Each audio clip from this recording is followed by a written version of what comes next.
I'm Jason Hartz, and this is the 2 Minutes of Guts podcast with co-founder of Coachum, Mike Myers. Let's just start with the 30 years of sales management experience you have. You started in a career selling for banks and professional services. You worked at a professional services firm. You were involved with Sandler Selling System and opened your own franchisee, highly successful business that you owned and worked for 25 years.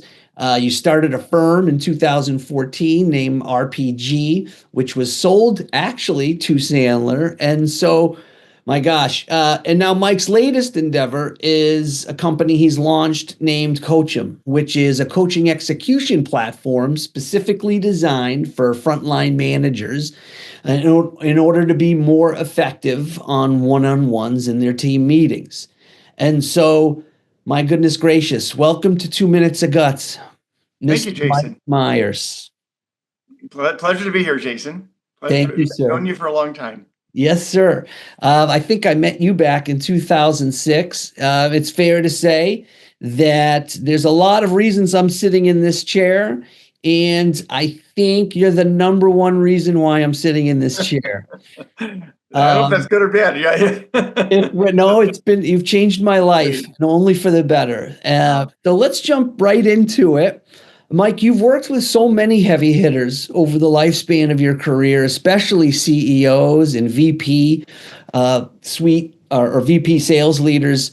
I want to start today's discussion with a question around the mindsets of your current clients. And so one of the beating drums or the themes of this podcast is confidence, timing, and experience. Confidence, timing, and experience.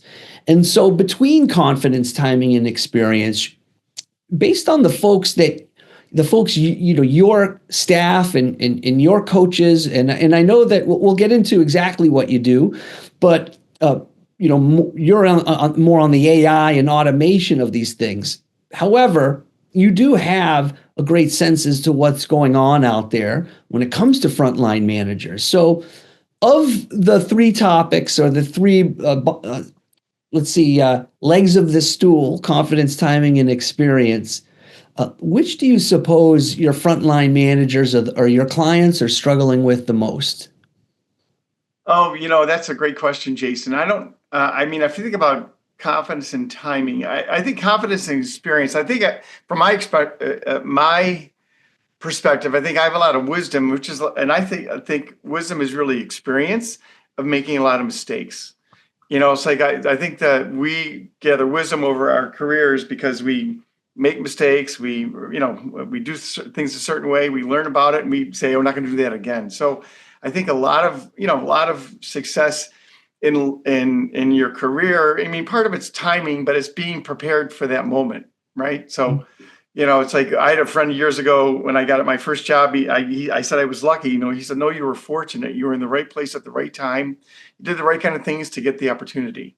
And so I think that that's really from a timing perspective, and the confidence and experience. I think that that grows. I think one of the things in Sandler we've talked a lot about over the years is fake it till you make it. So I think we all, that imposter syndrome or people that are don't have confidence in different things. I think that's where the guts or the risk comes into play, right? We don't know all the answers.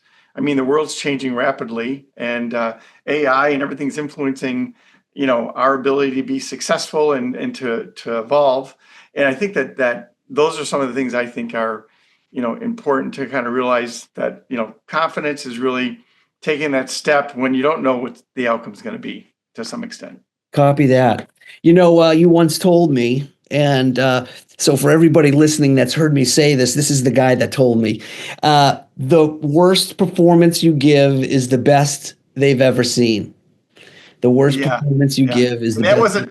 I pretty much steal everything. So I'm not sure where that came from, but that came from I learned a lot from Sandler over the years, is that, we always think about when we're in front of when I first learned Sandler and was in front of a group, one of the things I learned from one of my mentors, he said, you have to be one page ahead of them, and you have to really understand that, a lot of it's really about listening and understanding where people are, and then, adapting. I think that you, Jason, probably have learned it over the years, is that that's one of the skills you develop, is you learn how to adapt to the audience. And again, your ability to give them information that they don't have is part of what Sandler's all about, and make it accessible for them. Yeah. I think that's what was a key thing.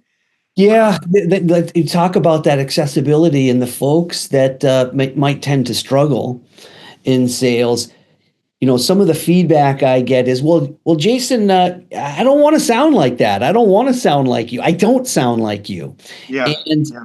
I exactly understand what they're saying, but especially for my younger sellers, there's a real opportunity to mold them, because I didn't speak like this. Yeah. You're right. And someone like yourself is the one, that's the language I picked up on. I don't want to call myself a mini Mike, but through repetition, right? Sure. Repetition builds confidence. That's where I'm finding, and I'm not sure how deep you've been diving into that with the folks you've worked over the years, but it's that preparation that builds the confidence, and knowing the material, or knowing or having a great questioning strategy in your hip pocket, and having it laid out in front of you, and just knowing that you've got a script to lean back on, and scripts get have a negative connotation, while I think they're tremendous. What are your thoughts on? Yeah, that's a good question. I mean, I think that early on, I mean, that like the word script, I think you have to, like, we think about it this way. I say, style versus strategy, right? So it's like the words that we use, right? The way that we speak is our style, but the strategy is the same, right? So we say strategy is not negotiable, but style is. And so I think that what the script can do, and what Sam, from my perspective, what I like in terms of, is giving people framework and rules. That's what really, give them a framework, and then you give them a script will give them the ability to understand what we're trying to accomplish, the intent, and then they can take pieces of that and they make it their own. Yeah. And over the years, I feel like you can do a great job of delivering content or information, but they've got to at some point make it their own. The adult learning model, which I'm sure you're familiar with, they go from not knowing to knowing to using to owning. And owning is when you're under pressure. So I think a lot of times what happens is that using and owning is where you find people take a script and they make it conversational. But that framework and those words, matter, and that helps them kind of build those building blocks for confidence. To your point, right? You always know that here's what I want to accomplish. Here's the elements, and then how do I put that to words? Because at the end of the day, people are going to respond differently, right? You can't predict what someone's going to say when you're in a conversation, but if you have like a true north to your point, and this is where I'm trying to get to, and here's the framework, and here's what I want to accomplish, the words will eventually, come out of your mouth. And I think that goes back to one last thing I'd say is back to the mindset, right? So your mindset's really going to define the words that come out of your mouth. So, for example, in a selling situation, if you don't have equal business stature with the person, right, then it's all going to be about, I know you're busy, and so you're going to be like this. And so that mindset will drive the words that come out of your mouth. But if you say, hey, I have great information, I've got solutions if I need it, let's have a conversation. Now we're peer to peer. Yeah, I wish I learned that lesson 20 years ago, because I was always scared to death to talk to folks that out earned me 5-7 times over. Yeah. And what's unbelievable is that those folks and those leaders that have gotten to where they are in life have the most intellectual humility, because there are scars on their body you cannot see, and they've been through it, and you can talk with them. And by placing them on a pedestal, you're right, it changes your attitude, like, again, your attitudes and your belief system. I'm not worthy, when in fact, these are human beings, and they put their pant leg on one at a time. And so that's what I wanted to talk about also about confidence is, tell me about that for just 1 second. I had an interesting guest, Mike Fitzgerald. You might know. And Mike Fitzgerald is Mike Fitzgerald that I know. That's right. Oh my God. Yeah, it's great. I wouldn't know Mike Fitzgerald if I didn't know you. Oh, And okay. and so, gosh, I forgot what I was going to say. But Confidence. We're talking about confidence. yes, that's right. Confidence. Uh, it's gone. I'm going to have to edit that out. Shoot, I'll get back to it. Yeah. Let's talk. Let's talk about you personally and a time that you pushed your chips into the center of a table, where you could have remained silent, but you spoke up and it changed the rest of your life. Can you boil down a career success at a time where you had 2 minutes of guts that you knew you had to do or say something to progress a deal, to forge a relationship, to walk across the room and shake hands? Can you think there's probably 20, because it's very difficult to boil it down, but maybe let's start with one.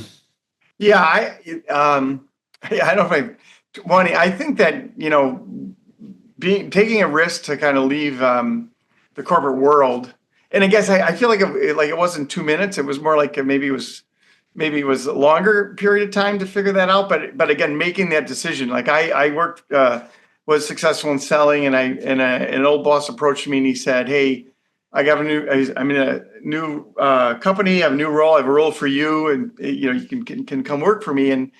And at the time, I was considering kind of doing something on my own. I always had a flair. Had a thought about kind of doing something that I was more connected to, and in this sales, skills development. Sandler got introduced to me, and so I was thinking about that. And he came to me and said, "Hey, I've got this opportunity." He goes, "Why don't you come and work with me?" And I said, I said, "You know what? I appreciate that." The gentleman's name is Dan, but I really feel like I want to give this a shot, And it was going from like corporate job, big salary, a good salary, commissions, knowing what I'm doing, to not knowing anything at all,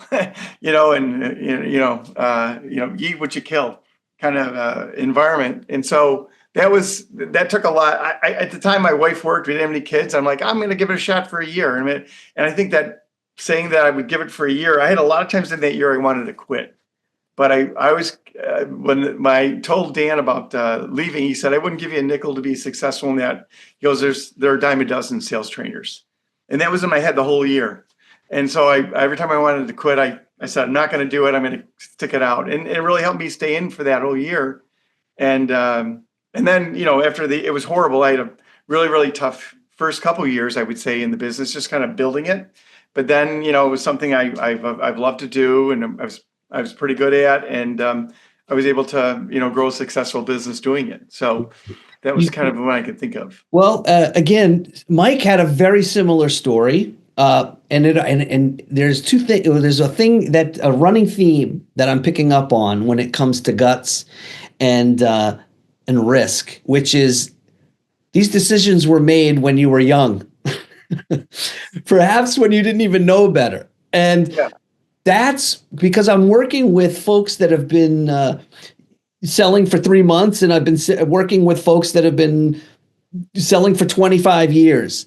And risk is a little bit more difficult to take when you've got a mortgage, 2 kids in college, name whatever it's, you're right. And so where I beg younger folks to do is to take your shot, take that risk, go and build and fail. And that's the key to building confidence, because you've been there. It's like a level of a video game. I've already made those mistakes. I can get to the next level. This is the new standard. And that's one thing I learned as well, or at least when I was standing in front of audiences and trying to make them laugh, who's crazy enough, right?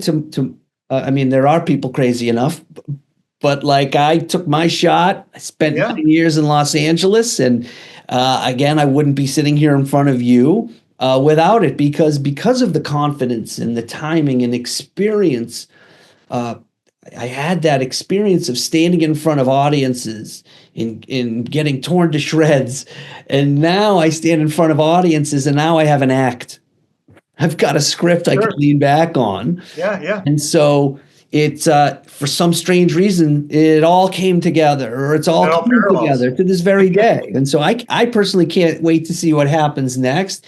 And we were discussing that I'm younger than you and I've got more gray hair. I don't know. You know, it looks, yeah, but you're much more distinguished than I am. So Well, it's true. I need to change my toupee. Maybe I got to pick that's the it. one that's a little has less. Yeah. Well, that's interesting, because the second big, I guess, guts or risk I took was in 2014, which was much different when married, 3 kids and school and mortgage and everything else. When I had been affiliated with a Sandler company for a long time, and I decided that I really wanted to have a new set of partners. People have actually, my two partners approached me at the same time, who became my partner and wanted to do what I did. And I said, well, let me take a leap. And so I had to go through a lot of negotiations and figure out a way forward, and ended up, starting Revenue Performance Group with Colm Lunt and Matt Pinelli, which were great partners, great friends, and we were able to grow a very, very successful business and then sell it eventually to Sandler, our corporate business. Yeah. And that was like that was probably the second huge decision I made. That was a ton of risk at the time, because they didn't have any. There was all my clients, not theirs, right? They were new to the business, and started a new business 16 years into doing it. Even though I was doing the same thing, it was a big leap. And I'm glad that's the best decision I ever made, in terms of that. Yeah. That decision. So, Mike, of confidence, timing, and experience, timing is a tricky one. This is one of my favorite topics because, as a comedian, timing is everything.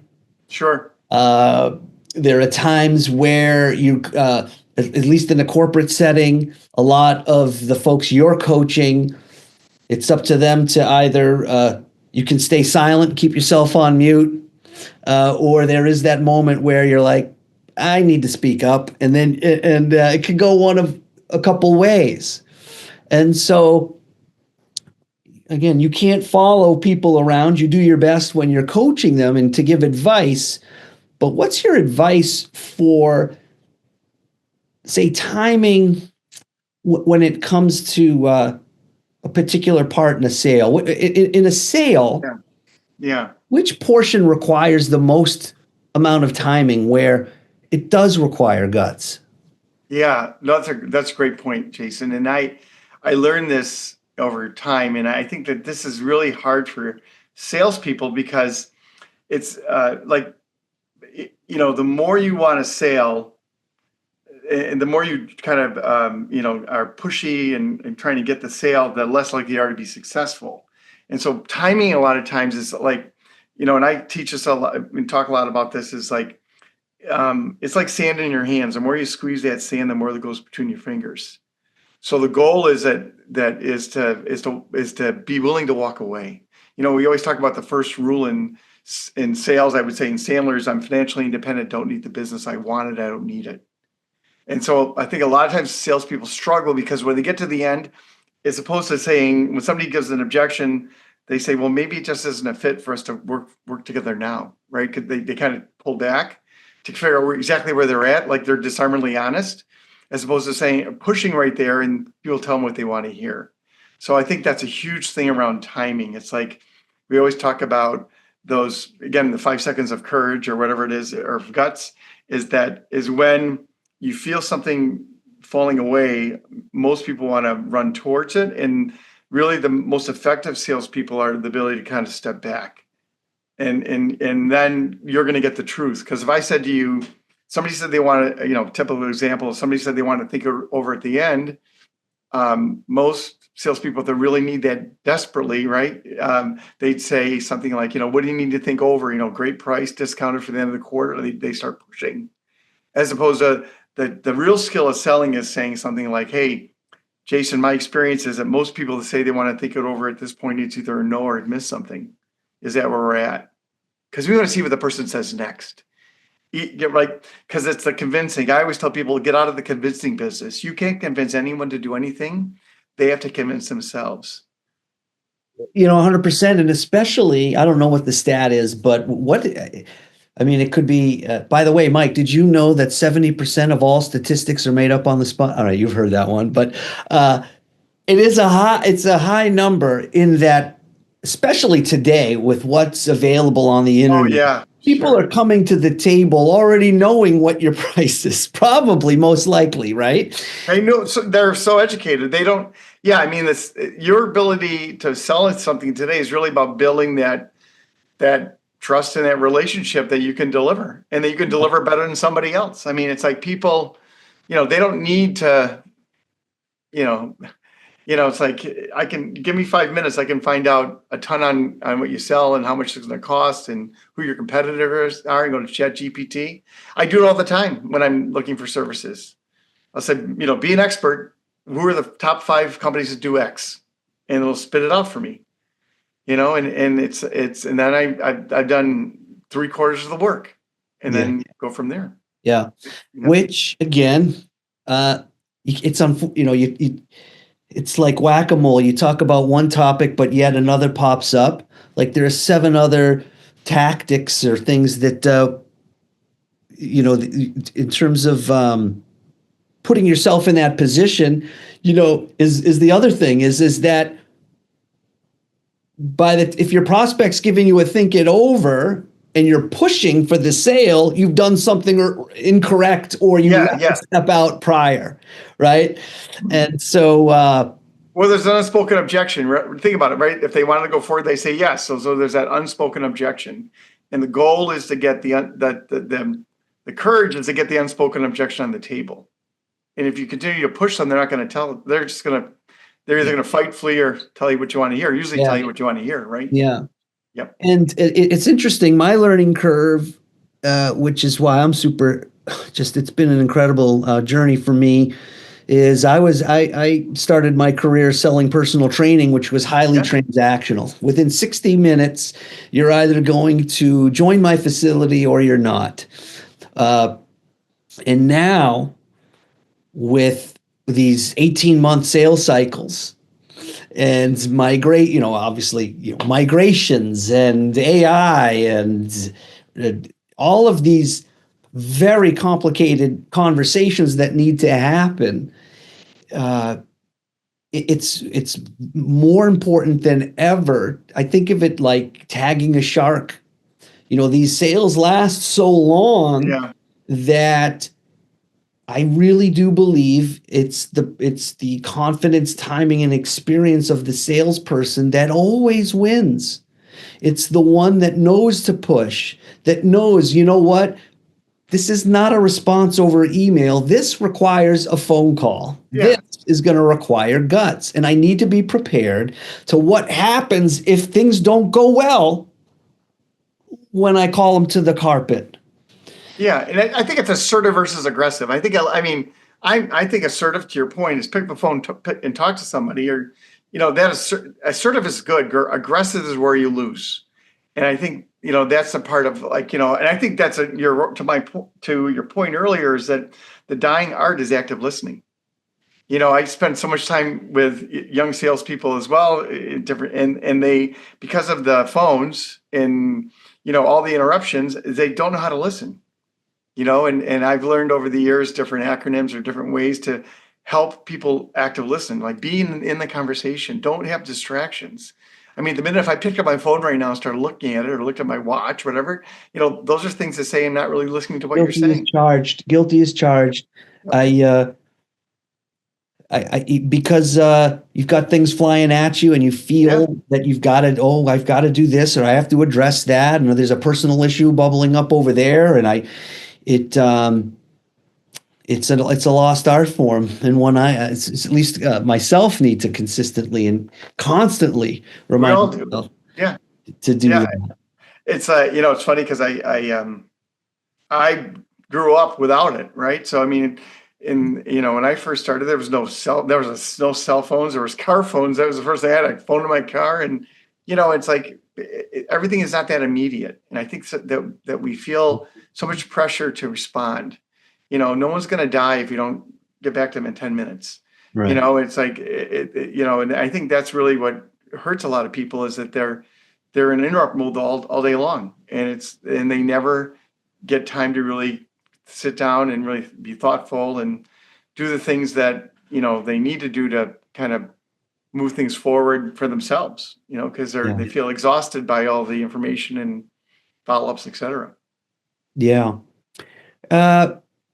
When it comes to experience, Mike, what do we tell our folks that have been selling for 10, 15 years, same industry, maybe different companies, who feel that, how do they get their mojo back? Something brought them to the industry. They stayed in the industry. Something was attractive about it. Sure. You could do what you and I have done and made some choices, bold choices to be an entrepreneur.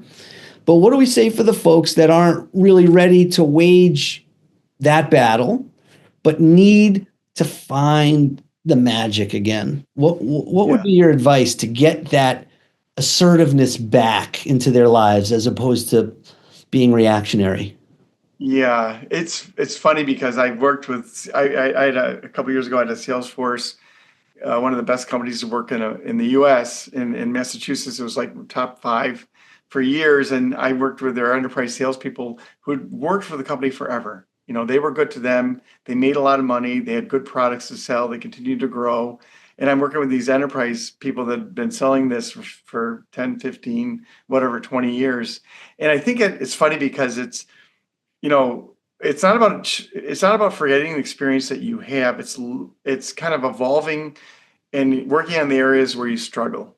It's like, I think that a lot of times what happens is that you're either growing or dying or not standing still. And I know, Jason, you're like me. It's like, I'm like, when am I going to be done? I'm always like looking for new ways and reading new stuff. And that's just the way that we're built. But again, I think that if people are, I find that if you're in a seasoned sales professional, if you're trying to be at the top of your game, you're always trying to figure out ways to evolve to the changes in the way that buyers buy in the sales process. And and I think that those are the people that even if they have that experience, they're always the ones that are always at the, asking questions and trying to understand what we do and how to make it their own. It's like, how do I take, something you're teaching and add something new to the repertoire, whether it's leveraging social selling or social media, or leveraging LinkedIn, or doing things they haven't done before, You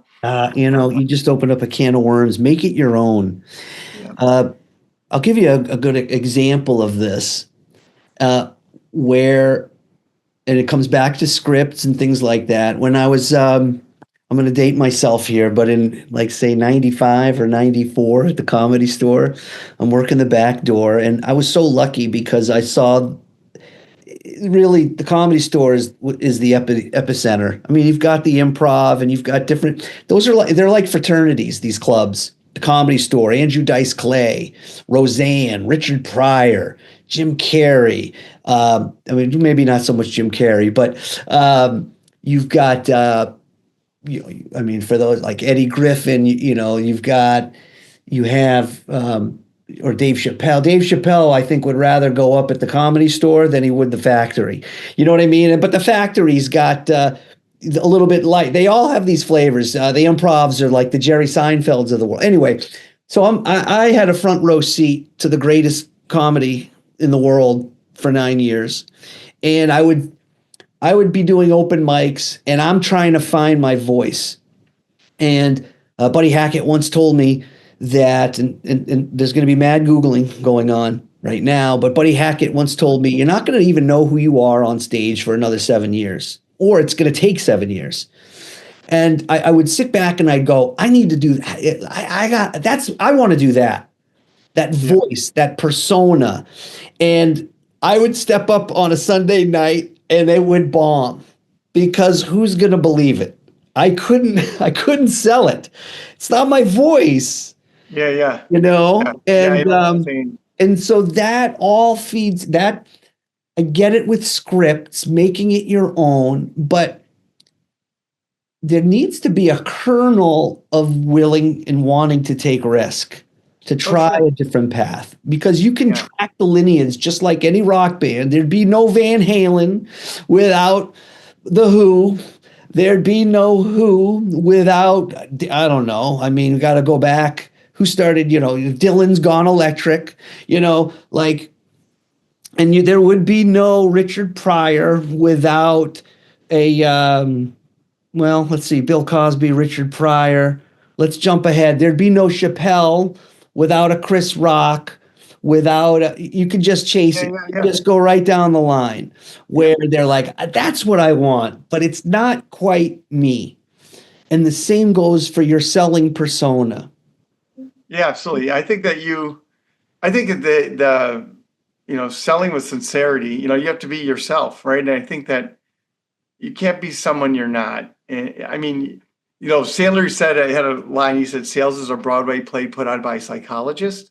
And, there's some level of but acting in air quotes, but I think when I look at it, it's more a function of, it's like the tactics and techniques that you use are all about taking down walls to make people feel comfortable, right? And to make people want to have conversations. Because if we can have a conversation and you feel like you could have some level of relationship or trust, that's a lubricant to be successful. And so a lot of what I think the communication and building relationships are those things that you have to be, yourself, with genuine, and people can see it or not see it, right? You just talked about it when you were doing a comedy act. If you tried to be someone else, if you're an imitation and you're a poor imitation, then no one's gonna buy that, right? To some Yeah. extent.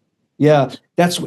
I stopped immediately doing Richard Pryor material. I'm 24 years Yeah, old from Lexington, Massachusetts.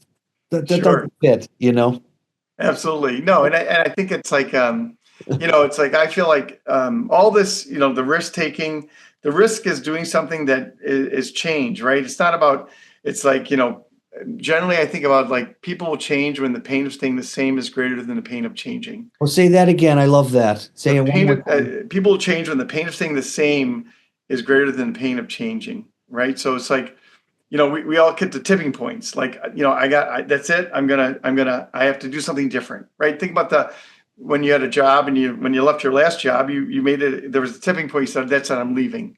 And then it took you 3 months to find your next job, but you came to that tipping point. So I think a lot of risk taking is, when you think about risk, it's changing and kind of moving to the uncertain, right? There's Yeah.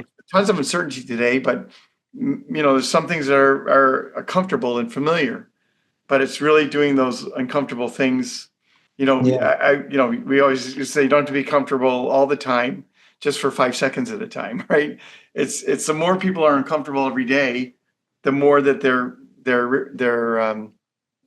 challenging themselves to be different and change, right?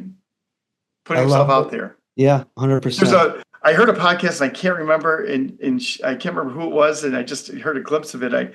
And she was saying something like, one of the biggest things that helped her in life is just to act. I think a lot of times we just don't act. Like we think about it, we don't act. So just do it, just act. And maybe it's going to be wrong, maybe it's going to be right, but just, that moving forward and just acting, I think kind of builds that confidence in your decision making. It also helps you kind of, move outside that comfort zone as well. Mike, we're going to end here with that. I don't know if we can top that. I want to thank you so much for joining today. Before we go away, where can my audience find you? And well, you can find me on LinkedIn, obviously. I'm there. But Coachum is the name of our organization, my news company. And it's coachum.io. And check it out. It's a coaching execution platform for frontline managers, leveraging their data and AI, and pretty exciting time to be kind of working in these fields. But those areas you can find me. Mike Myers, thank you very much for sharing your 2 minutes of guts. Thank you. Great working with you today, Jason. You bet. Bye-bye now. Bye. Subscribe to 2 Minutes of Guts on Spotify, Apple Podcasts, or anywhere you get your podcasts. Find us on Facebook and Instagram at The Hartz Method, and go to thehartzmethod.com. Thank you for listening.